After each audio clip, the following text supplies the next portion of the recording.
Hello, family, and welcome to the Explore the Extraordinary podcast. My name is Betty Guadagno, and today I am joined by Dean Christensen. And Dean is a very intricate part of the IANDS Groups and Events family. He's our production coordinator. He's a huge part of my life. He's guided me into this journey of working with IANDS and feeling very comfortable and feeling like I've found a home and a family. And Dean describes himself as a maybe experiencer. And so we're going to have a chat about all things spiritual. And Dean is also a musician. So we're going to talk a lot about that sort of creative action of the spirit as well.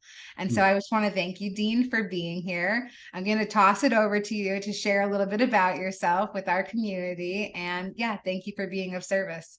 All right, thank you, Betty. And it's kind of fun. I wasn't sure I was going to be a guest on your podcast, but this should be a lot of fun today.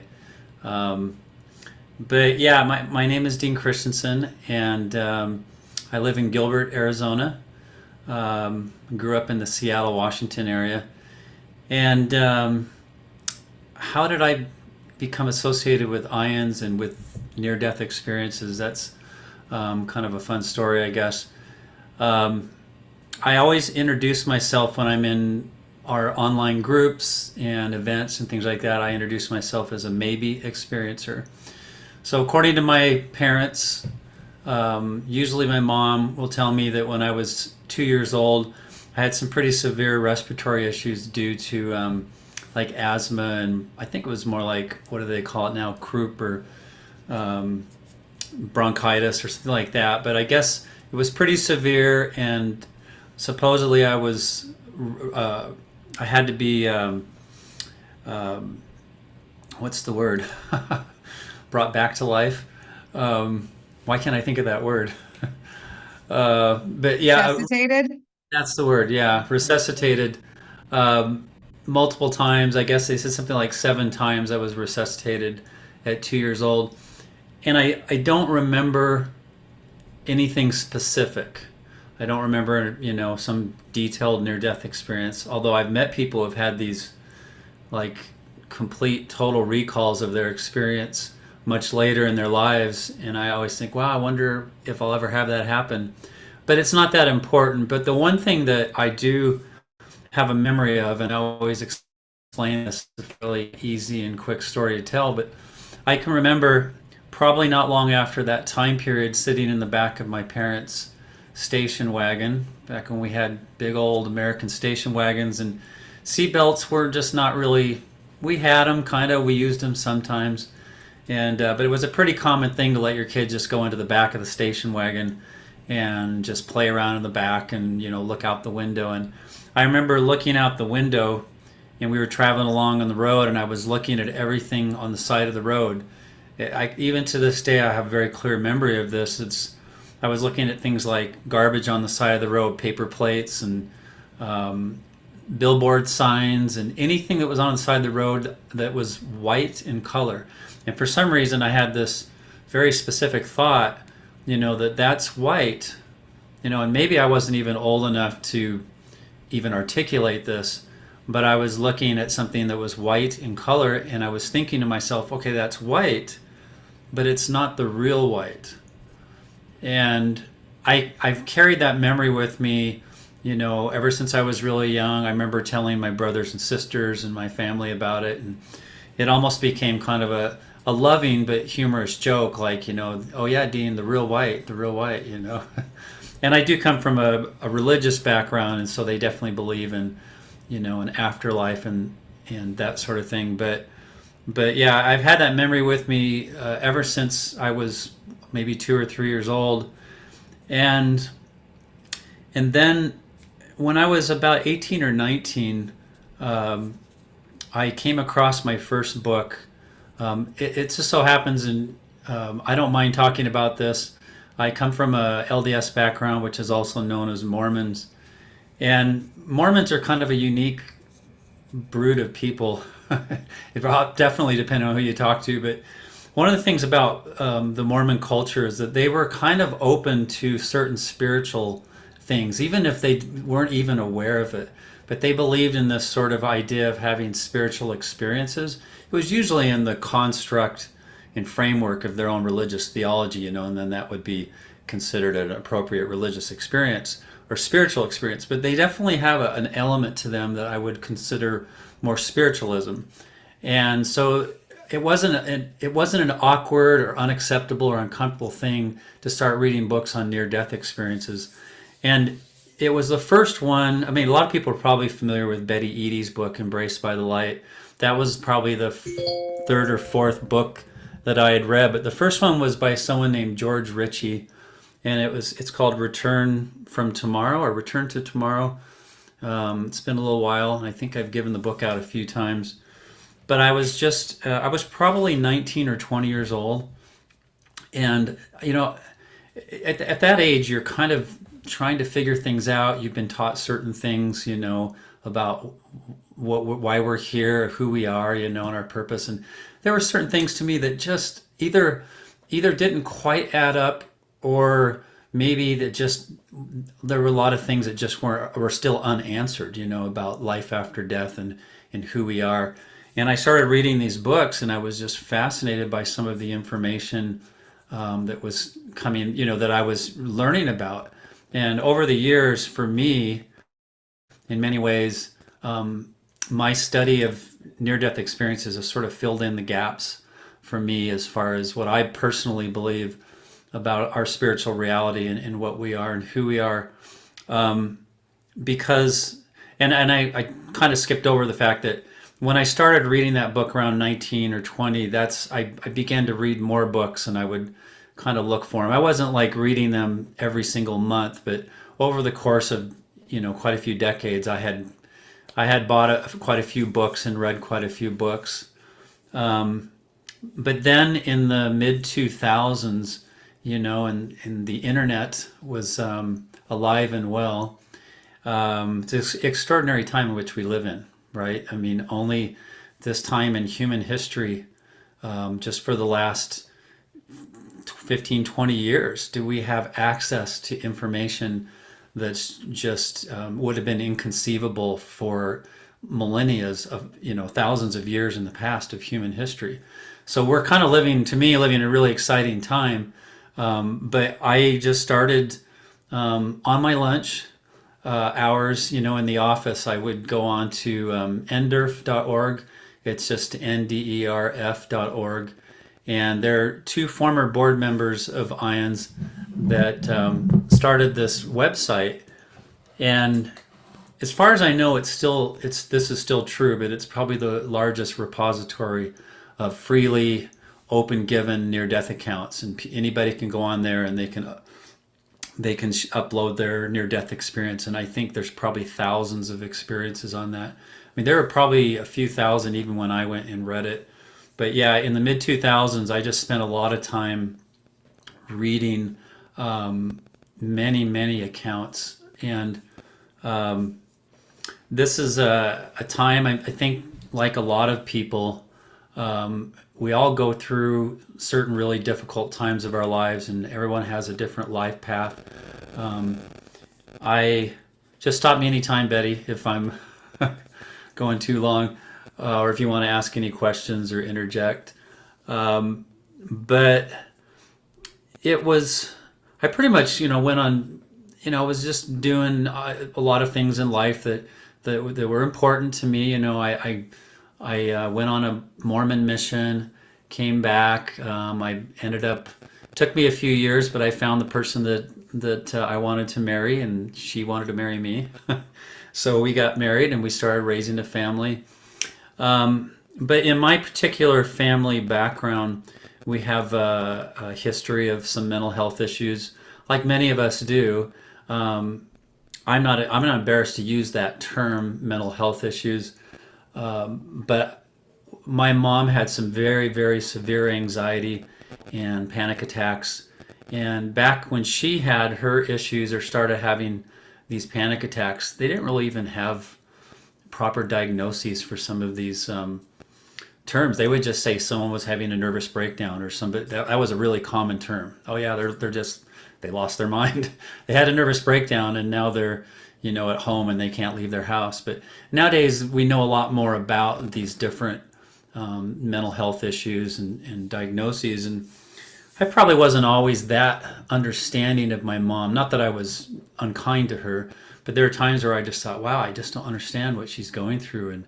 And she really went through her own Garden of Gethsemane with that throughout her life.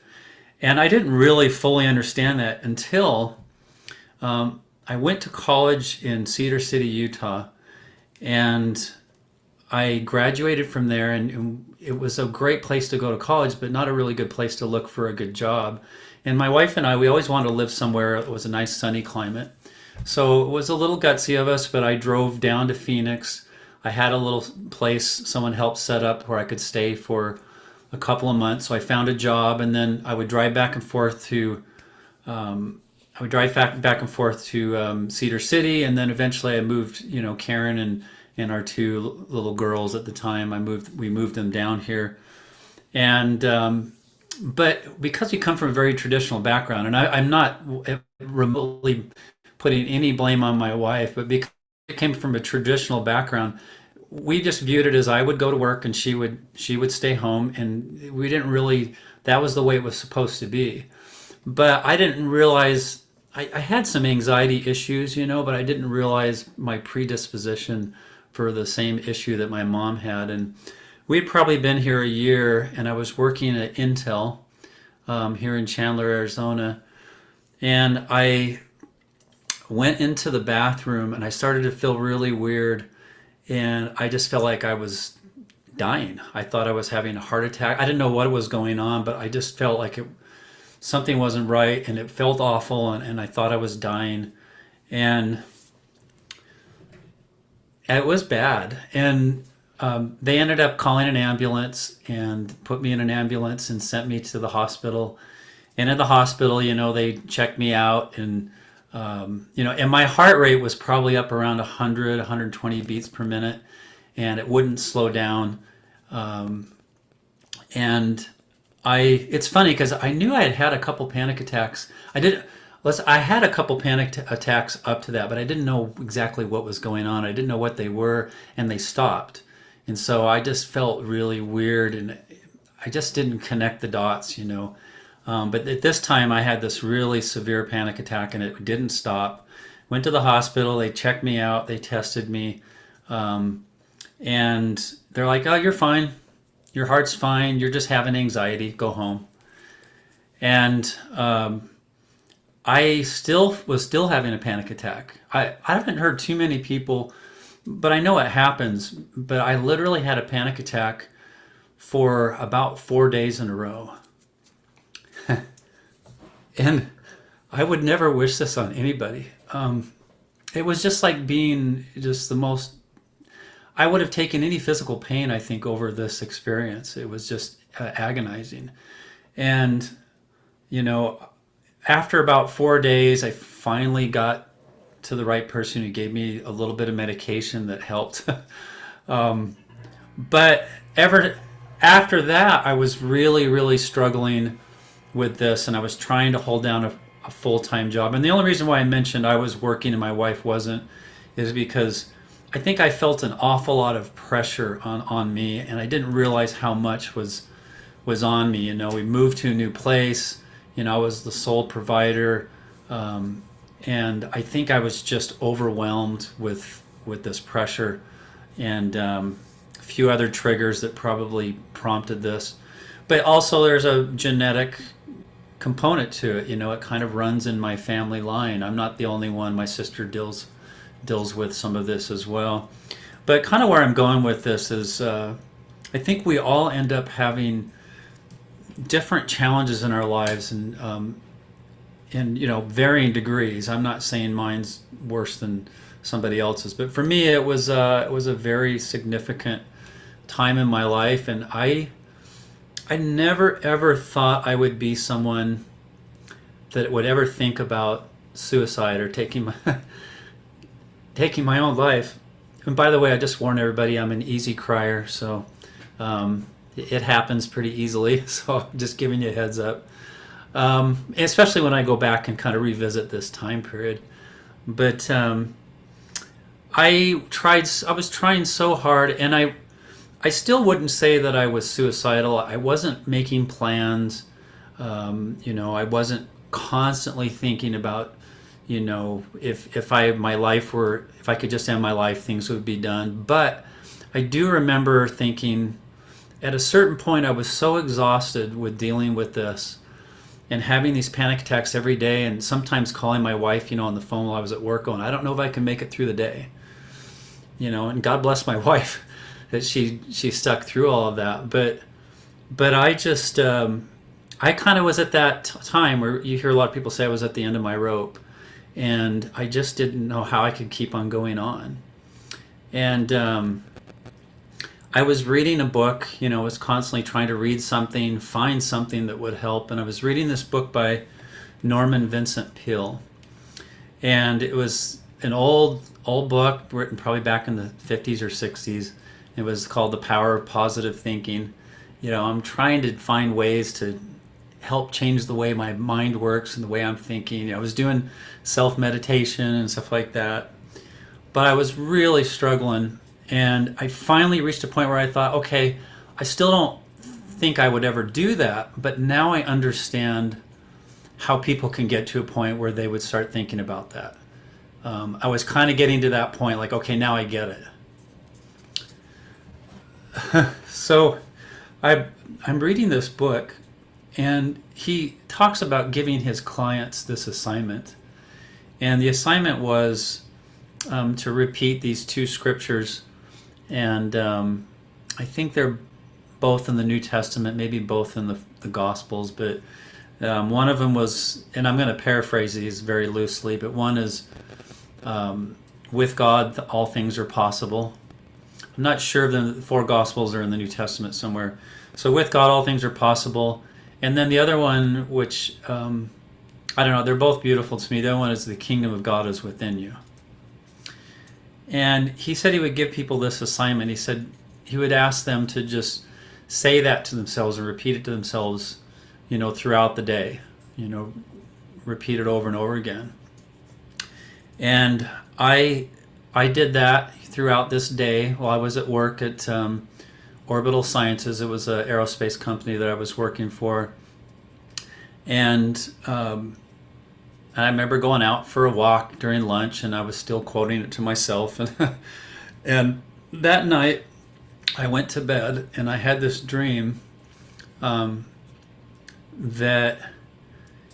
I'll just explain the dream. And look, we've all had dreams, and I've had plenty of dreams where they were nice dreams or interesting, but this was to me more than a dream, even though it was a dream, but something really significant in my life. And so I have this dream that I'm in some type of a indoor arboretum or terrarium where there's plant life, and it kind of replicated the Arizona desert. It was a bit barren, even for the Sonoran Desert. And actually, the Sonoran Desert has quite a bit of life. If anybody's been out in the Arizona desert, it's got a lot of life. These, saguaro cactuses, all kinds of cactus. And but in my dream, it was some of that, but it was a little barren. But for some reason, I was the. This is where I get a little emotional. But in this dream, I was the custodian of this place. And there was one other person that was kind of a custodian. Like we were like co-workers or, over this area, whatever that meant. But we were there watching over it. That was our job. And the other person left this arboretum, terrarium. I never know what to call it, but they left it like they just went for a break or something. And then I'm in there by myself, and all of a sudden, these two really beautiful, I don't remember distinguishing facial characteristics, but these two beautiful beings of light.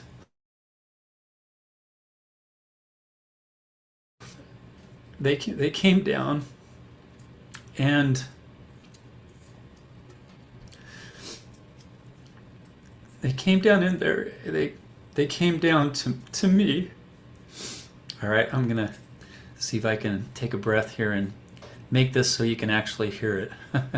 But they came down to me, and they took me, and they lifted me up, and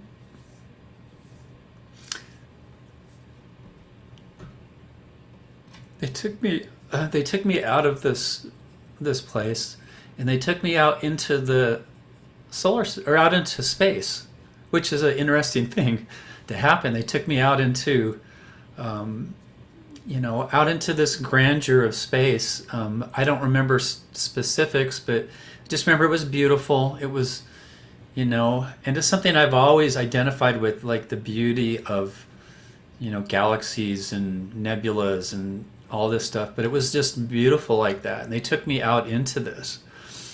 And I don't remember them ever, like, there was not like words talked, but there was a message, that was communicated to me. And that message was,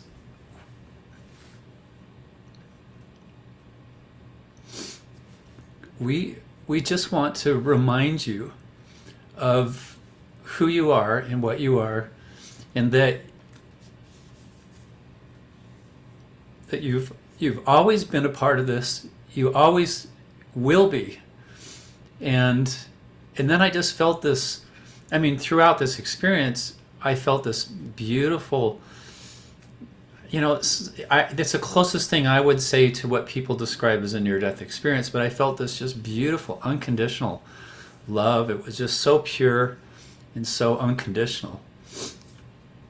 And I just felt completely, it was just such a beautiful thing. And it was just and they're basically just saying, we just want to remind you that this is who you are and everything is okay. And the message for me was also that, it's like when we're in this physical world, we're separated from whatever we want to call it, God, or from eternity or the spiritual realm.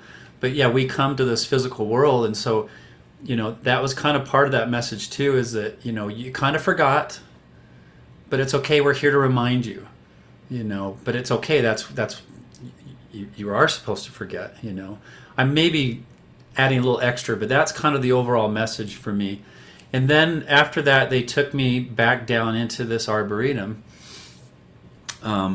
this like desert landscape, but it was indoors in a building, and they began to like populate the landscape in this place with much more plant life, like more flowers, and it was still like indigenous to the desert area, which is interesting because that's where we had moved to, and now we were in the Arizona desert. But they began to just put a lot more plant life in there that was very much more lush and pretty and that sort of thing. And then they left. And of course, I see that as a metaphor for for them kind of just letting me know it's going to get a little easier, a little bit, but they're helping me. That was their way of saying that, they're there and they're helping me. And they left, and I remember having this feeling.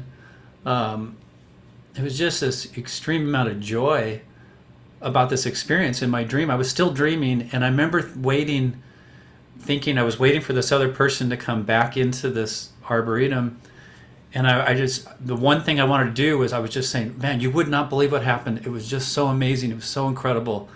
It seemed logical in the dream that I would just explain this, this instance. In real life, if we did that, someone would just say, you are an absolute lunatic, here in the physical earth life, and that's what happens to a lot of people having these near-death experiences too, right? Is depending on their background and where they come from, they come back with these extraordinary accounts, and they're like, yeah, I think you've kind of lost it there. At least with mine, I can say it was a dream, so, but I will say, give you a little more follow-up on the story. It was kind of at the lowest point with that issue of anxiety and panic attacks, and it's never gone away. It's always been a part of me, and I have struggled with it. But I will say, after that, for literally weeks and months, I just started to feel better and better, and things were clicking, and I had many more days where I just it just went a lot easier than it was.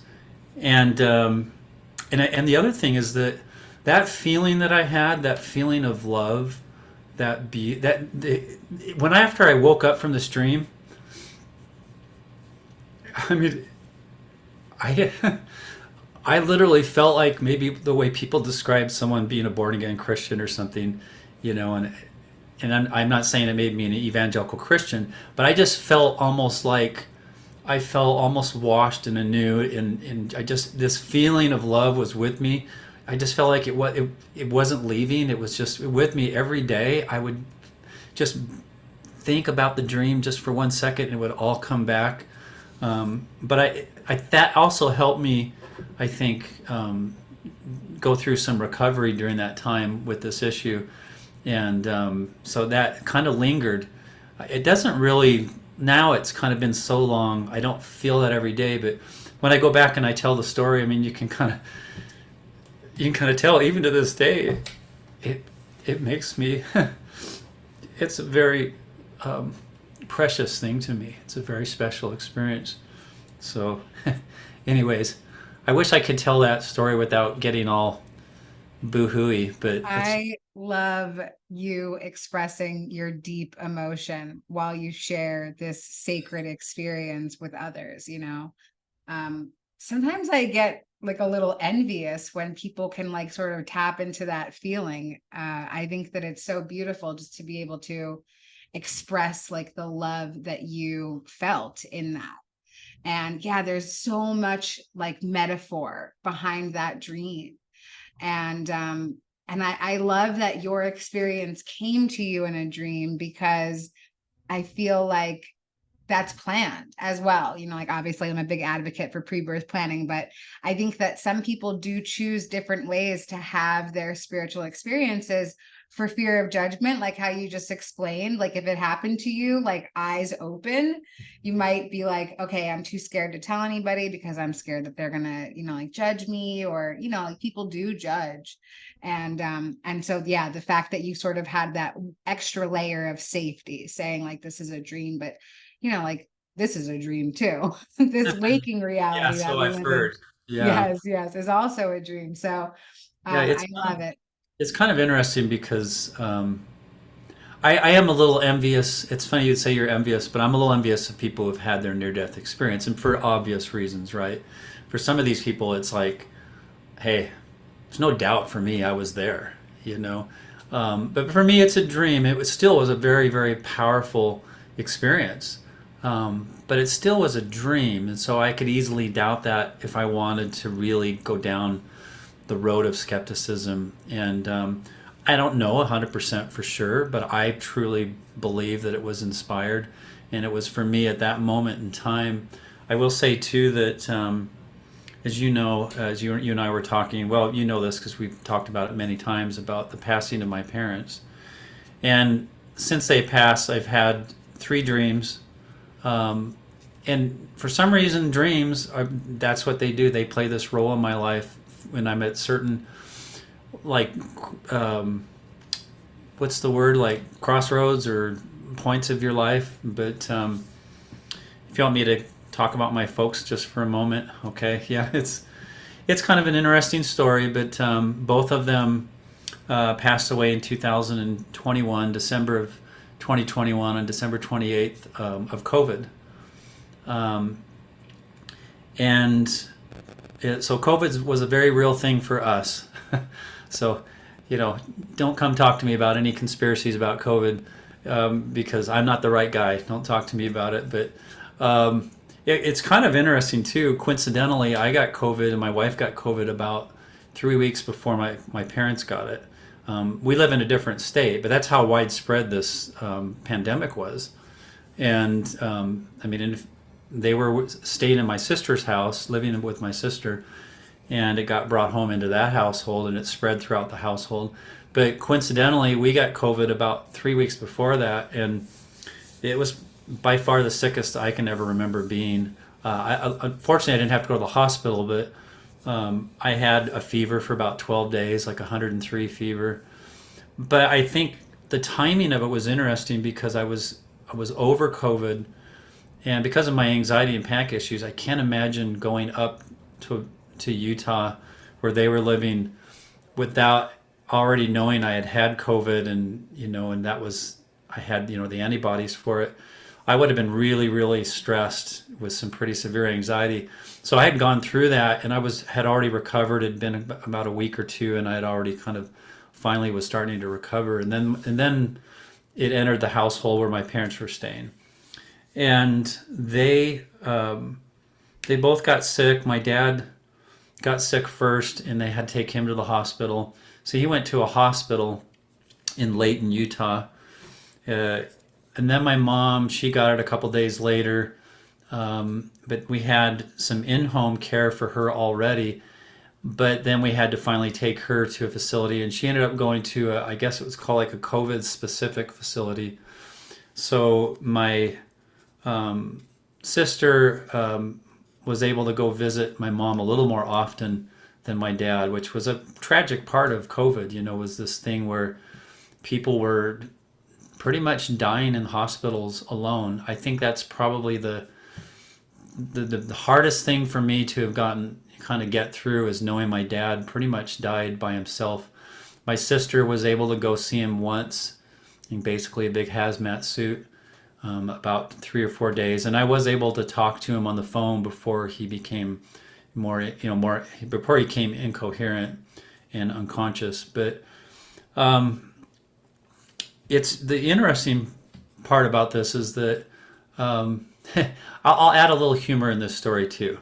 So my mom, she was about 6 months younger than my dad, and she used to always joke around. She's like, "Oh, your dad's going to die before I am, because that way he'll be there ready to meet me, when I die." They have pretty strong beliefs about, the afterlife, and but yeah, he'll die before I do, so he can come meet me. And I remember seeing my mom about 2 months before we drove up there and visited them, about 2 months before they passed away. And my mom had some pretty severe memory issues, but after about 15 minutes, she finally remembered me, which was a pretty awesome thing. And but she was sitting next to my wife, Karen, and she was talking, her daughter-in-law, and she was talking to Karen. She goes, "I know you from somewhere. I think we went to high school together." But in that conversation, she always goes, "Ron," her husband, my dad, she goes, "Ron's about 3 years older than me, and he's going to die first, and then he's going to be there and meet me." She would just tell this story all the time. And but yeah, she had the years wrong, or the distance apart.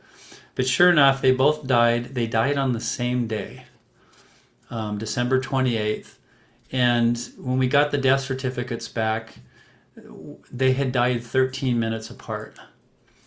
And I like this. I'm not a numerology kind of person, but I do like little synchronicities. I don't dismiss it. It's not my thing. But they were married on September 13th. And I remember it was Friday the 13th, if I remember correctly. And some people were kind of joking around, like, "That's really bad luck to get married on Friday the 13th.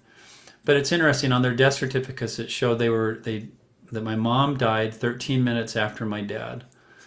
And it was literally after they said goodbye to my dad and they were driving to where my mom was. That's when they got the phone call. She'd been unconscious for quite a few days.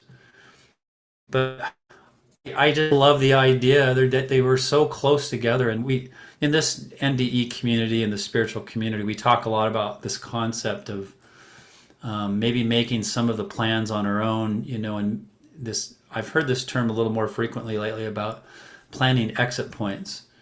And I like the idea that my parents maybe had planned that out. It was pretty extraordinary to think that they they left this world 13 minutes apart. I mean, other than a car accident or some kind of an accident, that's just a really super rare thing. And so I think personally that it was some type of a, you know, it was maybe pre-planned, something like that. I love the idea, and I love the idea that my dad was able to just immediately go over and then meet my mom. I love that idea. And the other thing I was going to mention, speaking of the dreams, that's kind of where I was, I guess, going with this, was that it was pretty hard for me, as you can tell, because I'm an easy crier. I'm a pretty sensitive person. I like use the term touchy feely. I always have been.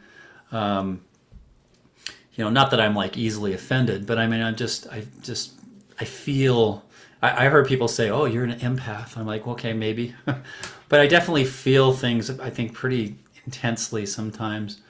But for me, it was really hard when my parents left. I felt almost like a little kid that was left. Like I have no parents. I have, they were kind of an anchor in a lot of ways, even though their health was declining over that last couple of years.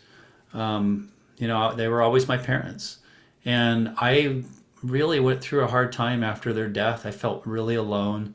I guess for me, I felt kind of a bit of a dark place. It was about 8 months after my parents passed away, and I had my first dream. And it was a dream where my mom was there, and she was just standing somewhere, and she wasn't talking, but she was there, and she was just looking at me and smiling. And I came running up to her, and for some reason, my other sister, Cindy, was there, and I was so excited. I'm like, Cindy, you've got to come see. Mom is here. I can't believe she's here. I mean, in my mind, I knew she had passed away in this dream, but she was there, and it felt so real, in my dream, and I was excited, and she was looking at me, and my mom, she never said anything, but I could just feel like her energy, almost like I could feel. My mom was a very kind of innocent, sweet personality, in some ways almost childlike, kind of a submissive but very sweet person, and I could just feel that, that energy. It was like I could feel it. And then I had another dream a few months later, and it was my mom and my dad, and I kind of felt the same thing. I felt the energy, but probably time went on, and it probably been, gosh, a year and a half, and I always felt like, man, I just never really felt like I had anything from my dad. This was, I don't know, it's maybe been going on a year now. I had this dream where I was at church. And it's funny because I'm a musician and I like playing live, but the idea of speaking in church is something that I have a lot of fear of. I don't like doing it. And but in the Mormon culture, that's what they do. They ask people to speak and they prepare talks. But in my dream, the bishop of the congregation is like, "Hey, Dean, we'd like you to stand up and just say a few words, maybe just from your heart." I remember just saying, like, from your heart. And I thought, well, I guess if I can just get up there and wing it, and maybe just say something nice, that I was feeling, something spiritual. I wouldn't say I'm a very super theologically devout Latter-day Saint, but I knew I could probably say something. Let's put it that way.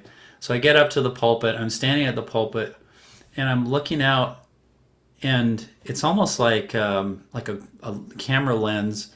You would see would isolate one person, and then the rest of the people I knew they were there, and I could kind of see like their blurry outline, but only one person was sitting in front of me, about 20 feet in front of me, and it was my dad.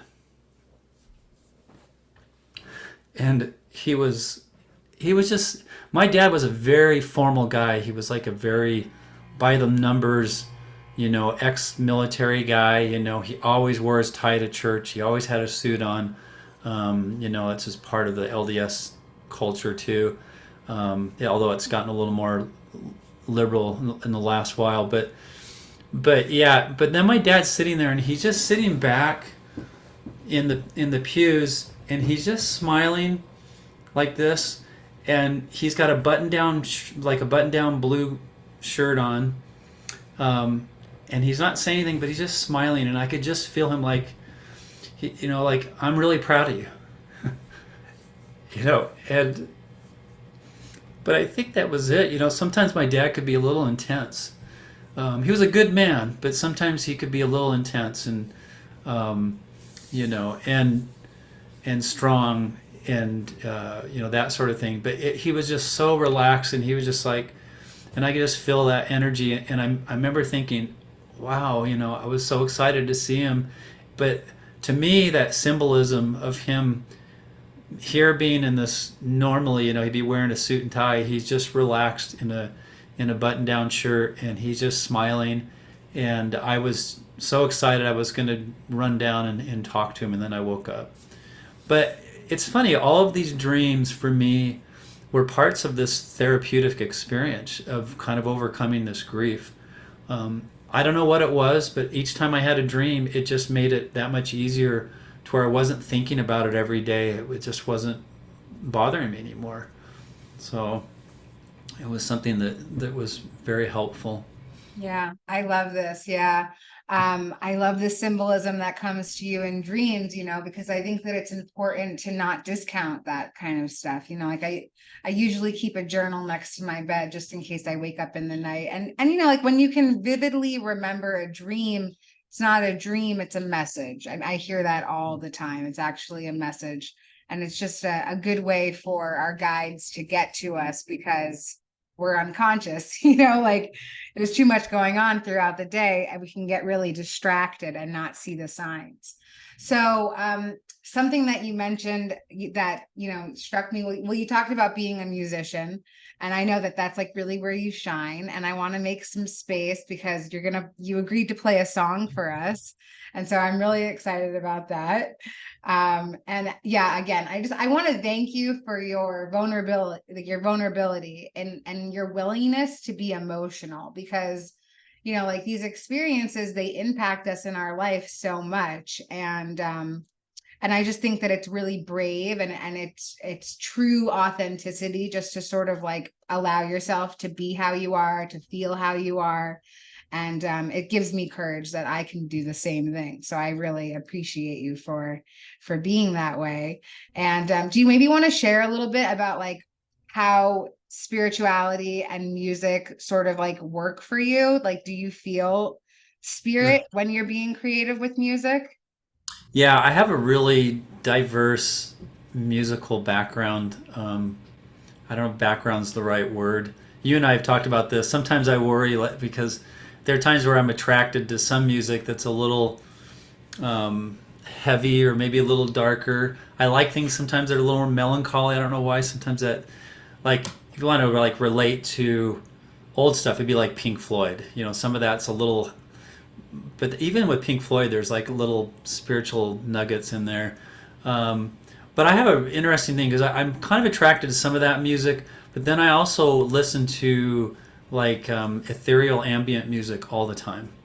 And especially if I'm having a lot of anxiety, I will listen to.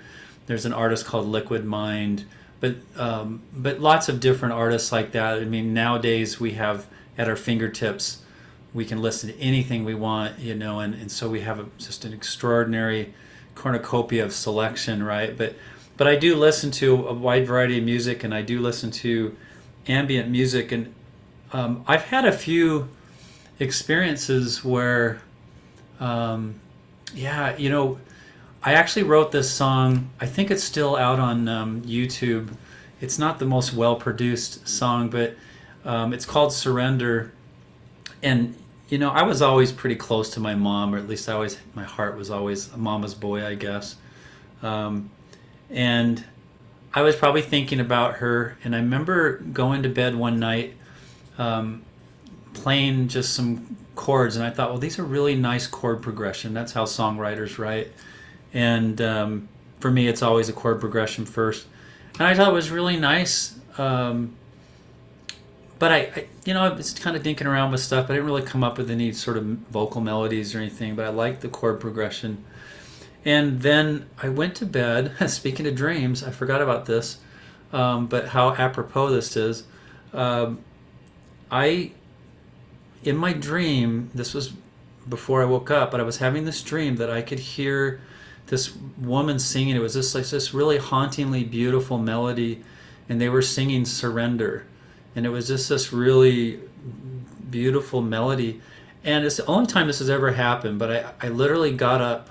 As soon as I woke up, I grabbed my guitar, I started playing that same chord progression, and that melody just fit perfectly with that chord progression. And I don't think I've ever written a song quicker than that. It was like within 30 minutes I had written the entire song. And I always felt like it was kind of a cross between whatever you believe about Jesus, this concept of giving your life for somebody else. Surrender was that concept. But I also was feeling like my mom, because of everything she had been through with her mental health issues, she'd really suffered many times. I'm not saying we had very great family life experiences, but she did suffer a lot during different times with this. And so a lot of that too was kind of channeling this love for my mom and how much she surrendered, to help us, as a family, how much she gave up in her life, many times. So yeah, and I've had a few other experiences where songs have come together, but that's the only time where I've actually literally heard the song in a dream and then woke up and wrote it. I still think it's a really pretty melody. It could probably be re-recorded at some point, but yeah, since my parents have died too, I usually joke around because I used to play at a coffee shop every week, and I would say that music is my therapy, because it truly is. I mean, it has been one of the things that's been super helpful for me dealing with my anxiety issues, which is ironic, right? Because I go out and play public gigs, but it's always a challenge for me. But yeah, songwriting and music is just a very therapeutic thing. And I've written 3 songs. One song I wrote before my mom passed away when she was dealing with memory loss issues, and that's called I Remember. I've played it before, when we've had our creative connections, online. I'll probably do it again, but I just haven't played it in a while, so I'm a little tentative to play that song. Another song that I wrote is Fine. It's called Fine, and I think that's the one I'm going to play here, so hopefully it sounds clear enough you can hear it. And then I wrote a song for my father. I don't even remember what I called it, but it's a nice song. I think it's a lovely song, but I haven't played that in a while. But I play this song Fine quite often live when I have these these gigs. And it's interesting because my sister, I guess we're a dream family, but I was writing this song, and it was kind of me processing some of my grief and that sort of thing, and thinking about my parents. And I asked my sister, like, if you had any experiences recently, because it was pretty fresh at the time. It had only been 3 months since they'd passed away. I said, have you had any experiences? And she said, yeah, she had a dream that mom appeared to her. I don't remember if my dad was there. But mom appeared to her and said something like, just remember that love in you is the love in you, or the love in me is the love in you, or something like that.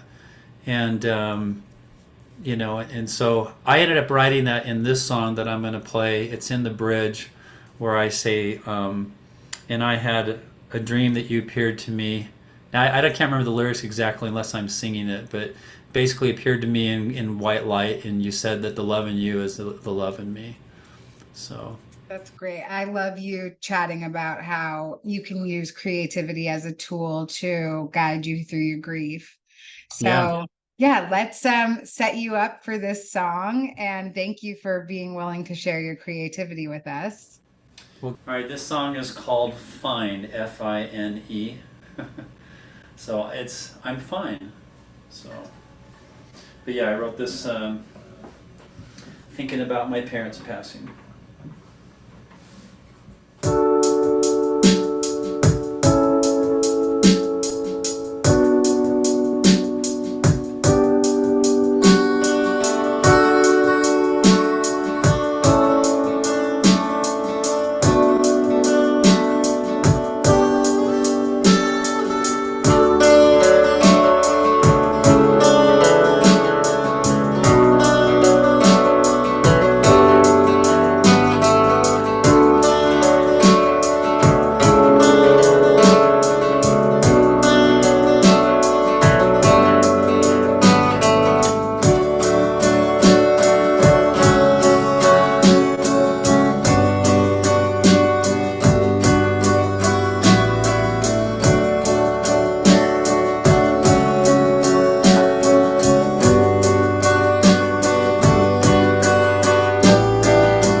start back into my head.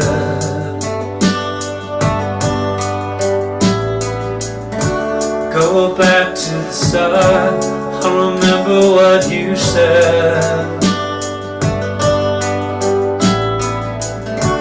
For all of my life, I'll never leave you alone. But now that you're gone, just wanted for you to know I am fine. I'm fine, I'm fine. Oh, I tell you I'm fine, just fine, I'm fine.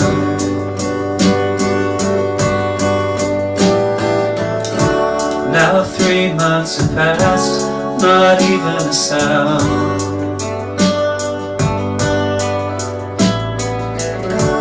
The distance is vast, my ship has run aground. I'm not gonna lie, I never thought I'd be here in my mind with all kinds of whys. So many times I tell myself I'm fine, I'm fine, I'm fine. No, really I'm fine, just fine, I'm fine.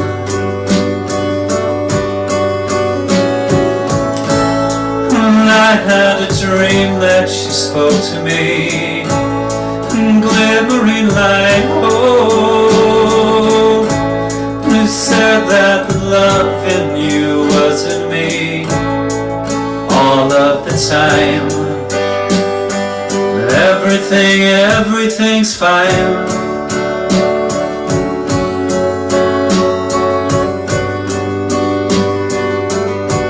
Oh, I tell you I'm fine, just fine, I'm fine.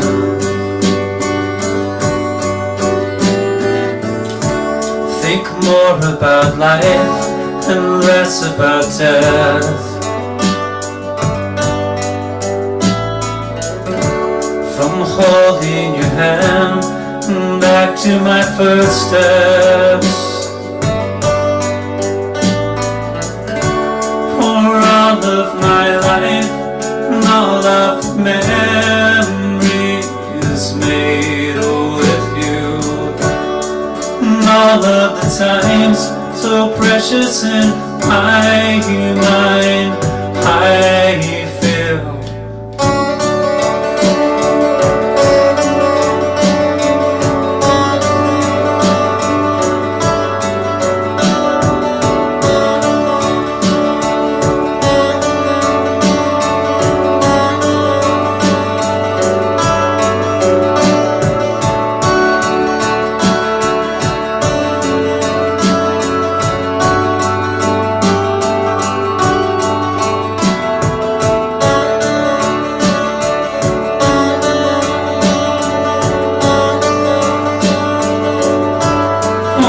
I feel fine, just fine, I'm fine.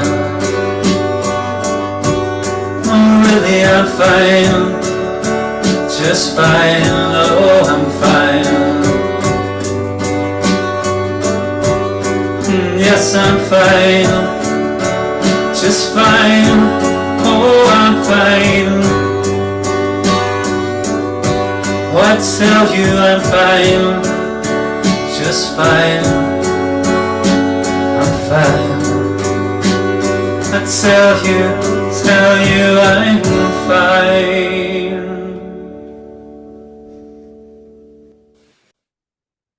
That was so beautiful. Thank you so much for sharing your art with us. As you were singing, I just kept getting hit with sort of like these waves of gratitude for soul family, community, like the synchronicities that bring us together. so much gratitude for this community at IANDS, and just like having you be a part of my journey. And we're going to put all of your links in the liner notes of this episode, and our sharing groups, and like where you can find us just to hang out with us, because we definitely are big parts of this community. And I just want to thank you for coming out and being so vulnerable, and especially sharing your art. I really, really enjoyed that. And also, Dean's music is at the end of this episode. When you listen to our little outro and intro music, Dean also wrote that music, so you get a lot of Dean Christensen music today. But I just want to say thank you. Is there anything else that you'd like to share to feel more complete about our time together? I would just like to say I'm grateful that I've gotten to be part of your soul family. And I remember, how long has it been? 3 years, Yes. maybe?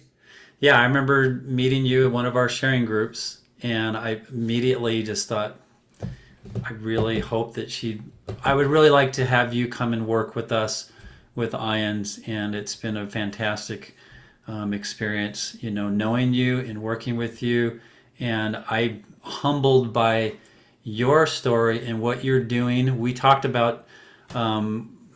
many times in our production team about doing a podcast, and we talked about different ways of doing it, and different sort of concepts, and it never quite materialized. But I just kept having this feeling that if you are ready, that this is where we should go. And so then I became your biggest cheerleader.